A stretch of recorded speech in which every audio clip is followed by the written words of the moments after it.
In Parks, meantime, warning of recent fish kills, and one of them at an Omaha pond. The commission says summer fish kills are a natural phenomenon, often caused by low oxygen levels in the water.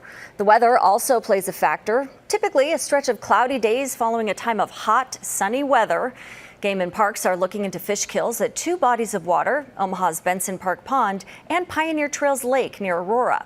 Fish kills are more prevalent in smaller bodies of water because of limited volume and the potential for rapid oxygen depletion.